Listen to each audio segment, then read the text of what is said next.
Just another Looney Tune day at Yankee Stadium in New York on Wednesday afternoon as the Yankees and Chuck Carey are hosting the Kansas City Royals. In the top of the first, no score, 2 outs and no on. George Brett blasts his solo home run deep to left center field. Give the Royals a 1-0 lead off of New York starter Chuck Carey. Home run number 4 and RBI number 35 for George Brett. On to the bottom of the fourth with 1 out. Runners at first and second. Matt Noakes at the plate against Kansas City starter Tom Flash Gordon. Noakes lines a single into center field. Steve Sachs comes around to score, and this ties the game up at 1-all. RBI number 28 on the season for Matt Noakes. Kansas City starter Tom Gordon would work out of a jam in the bottom of the fourth. 2 outs and the bases loaded. He would strike out Oscar Azócar to end the inning. Azócar is Tom Gordon's 5th strikeout victim through 4 innings of play. In the top of the 5th with 1 out and no on, Ray Palacios will stroke a solo home run to left center field. It will give the Kansas City Royals a 2-1 lead. For Palacios, that's home run number 2 and RBI number 9 on the season. Kansas City leads 2-1. In the top of the 6th, George Brett would strike again against Chuck Carey. With no outs and 1 on, George Brett takes Carey deep into Death Valley, into left center field at Yankee Stadium. Bill Bacota scores from second base, and the Royals now lead the Yankees 3-1. That's Brett's 2nd RBI of the game and 36th of the season. In the bottom of the 6th, Matt Noakes would strike again. He'll stroke a solo home run into the upper deck in right field. Make the score 3-2 Kansas City. It's home run number 9 for Matt Noakes. Later in the bottom of the 6th, Yankee manager Stump Merrill would be ejected from the game for arguing a stolen base call. But Oscar Azócar would hit his first Major League home run to tie the game up at 3-all. Quite a day for Azócar as he would go 3 for 4 with 2 RBIs. He would be 4 for 5 in his first 5 Major League at-bats. In the bottom of the 8th, Azócar would set the table by hitting a line drive double into right center field, putting runners at first and third. Steve Balboni would then walk. This all coming against Kansas City reliever Steve Crawford. And that would set the stage for Roberto Kelly, stroking a 2 RBI looping single to shallow left field, driving in both Kevin Moss and Oscar Azócar, give the Yankees a 5-3 lead. The Yankees would beat Kansas City by that final of 5-3. Winning pitcher was Eric Plunk in relief. He is 3-2. The losing pitcher, Steve Crawford, is also 3-2. Dave Righetti picked up his 19th save. And reliever Lee Guterman would have to leave the game with an injury. His condition is now considered day-to-day.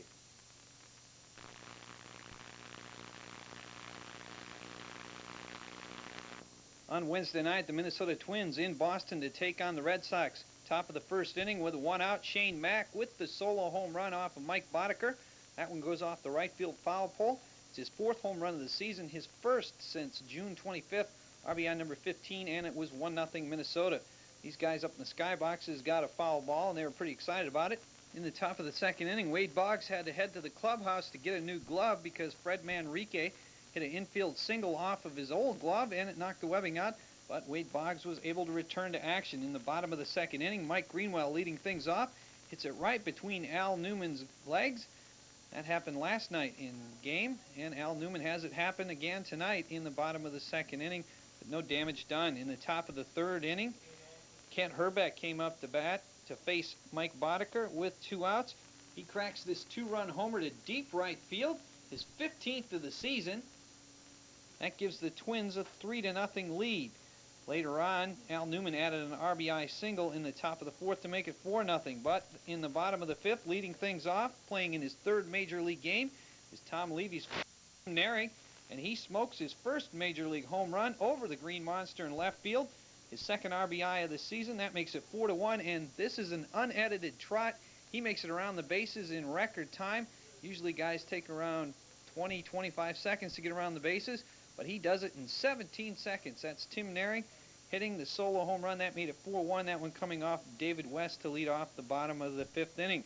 4 batters later with 1 out and 2 on, Tom Brunansky, former Twin, is proving to be a Twin killer every time he faces them.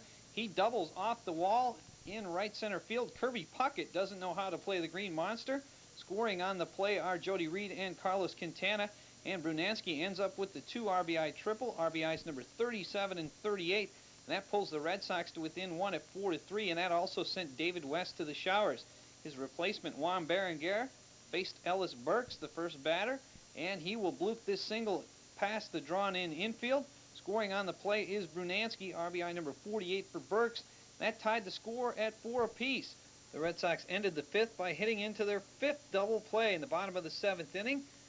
Carlos Quintana up to bat against reliever Juan Berenguer with one out, and he hits the single into short right field. That scores Wade Boggs, RBI number 37 for Quintana. That one fell right in front of Shane Mack. That gave the Red Sox a 5-4 lead. Then in the bottom of the eighth inning, Tim Naring hits into this 4-6-3 double play.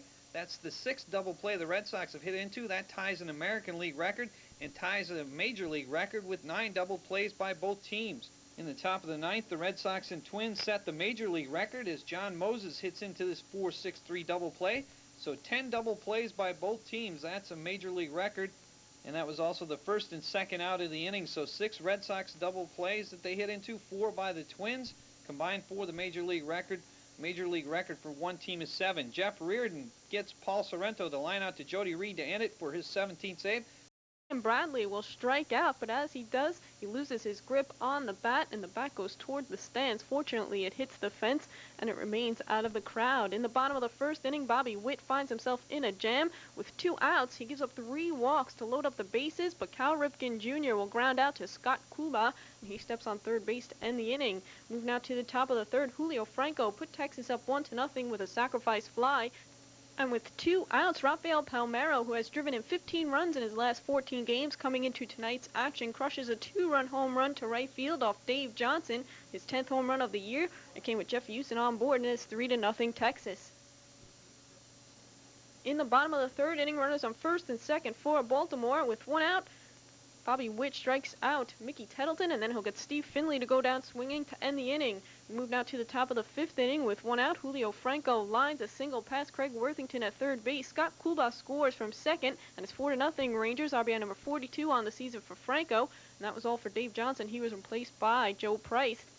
Still in the 5th, with Franco running at first base, Palmeiro singles to left field. Jeff Houston scores. Franco goes on to third. It's 5-0 Texas. RBI number 56 on the year for Palmeiro. He went 4 for 5 in this game, and he went 9 for 13 in the 3-game series.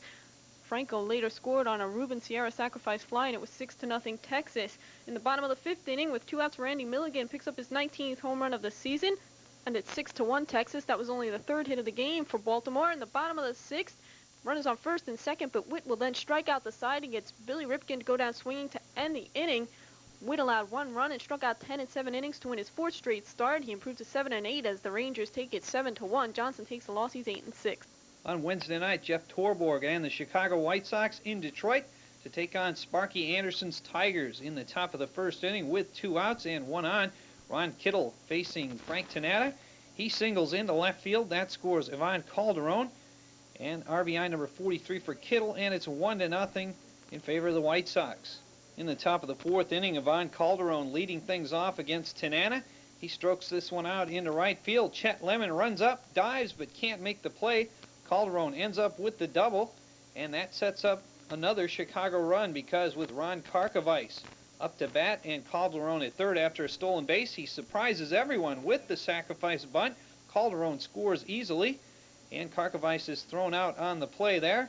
RBI number 8 for Karko, and it's 2-0 White Sox in the top of the 4th. But in the bottom of the 4th inning, the Tigers get on the board with Greg Hibbert pitching for the White Sox and Cecil Fielder on second base. Gary Ward doubles off the wall in right field. Sammy Sosa picks it up, throws it to Scott Fletcher, who guns it over to Robin Ventura. They get Ward trying to stretch the double into a triple. RBI number 24 as Cecil Fielder scores, and it's 2-1. Then in the top of the 5th inning with 1 out, Sammy Sosa up to bat against Tanana. He doubles into the left center field gap. That scores Dave Gallagher and Ozzie Guillen. RBIs number 39 and 44 Sosa, and that makes it 4-1 Chicago in the top of the 5th inning on the 2-run double by Sammy Sosa. And just when you thought a 4-1 lead was safe in the major leagues, in the bottom of the 6th, the Tigers score 4 runs to take the lead. First, with 1 out, nobody on, Cecil Fielder cracks his 30th home run of the season. That one goes in the upper deck. That came off of Greg Hibbert, and the Tigers pulled it within 2 runs at 4-2. With 2 outs now, John Shelby facing Greg Hibbert. He hits this ground rule double over Sammy Sosa's head. Scoring on the play is Chet Lemon, RBI number 10 for Shelby. Darnell Coles has to stay at third base. That pulls the Tigers to within 1 at 4-3 as you see the fan who got the ball. Sammy Sosa misplaying the ball. And here's another look at Chet Lemon's reaction to the ground rule double. Well, that RBI double knocked Greg Hibbert out of the game. That meant Jeff Torborg goes to his bullpen, and he brought in Scott Radinsky. And Mike Heath deposits this one into right field. Cole scores, and so does John Shelby as Ron Karkovice can't corral the throw in from Sosa. RBIs number 21 and 22, and it's 5-4 Detroit in the bottom of the sixth. In the top of the ninth, after Carlton Fisk had hit a 2-out RBI double off of Mike Henneman to score Lance Johnson to tie it at 5, Sammy Sosa with his third and fourth RBIs of the game as he doubles into left field. That scores Fisk and Guillen. That makes it 7-5 Chicago, and that's the final as the White Sox come from behind with 3 runs in the top of the ninth inning with 2 outs off of Mike Henneman. Wednesday evening from the Astrodome in Houston, Mike Scott and the Astros took on the Mets and defeated them by a score of 1-0 in the top of the third inning with no score. Mike Scott struck out Howard Johnson to end the inning, one of his 4 strikeouts in the game. In the bottom of the third inning, a fine defensive play by Met left fielder Kevin McReynolds as he made a nice running catch on Javier Ortiz's fly ball to left field. He then banged into the wall, hung on, nice catch by McReynolds. In the top of the fifth inning, another nice play, this time by David Rohde as he robbed Kevin McReynolds of a base hit as he made a fully extended running catch. In the bottom of the fifth inning, Mets starter Frank Viola, who got another decision in this game as he allowed no runs over 7 innings. Here in the bottom of the fifth inning, got some fine defensive help from his third baseman Howard Johnson, who made a diving stop on Eric Yielding's ground ball, threw him out 5-3. This came with a man on second base to end the inning. In the top of the seventh inning, another fine defensive play, this time by Houston left fielder Casey Candell on Greg Jeffrey's fly ball to short left field. In the top of the eighth, the Mets had a man on second with 2 outs. They pinch hit for Frank Viola. They then brought in Alejandro Pena in the bottom of the eighth, who gave up a single to Javier Ortiz. This knocked in David Rohde for the game's only run, and the Astros led 1-0 in the bottom of the eighth inning. And that's all the Astros needed in this game, as Ortiz's 8th RBI gave them a 1-0 lead. Mike Scott went the distance, pitching a 4-hitter. In the top of the ninth inning, Greg Jeffries flew out to right field to end the game. Scott got the win, he's 7-9. Alejandro Pena got the loss, he's 2-3. This was Scott's first shutout of 1990 and the 21st of his career. The line score was 0-4-0 for New York, 1-6-0 for Houston, as the Astros took 2-3 from the Mets in the 3-game series.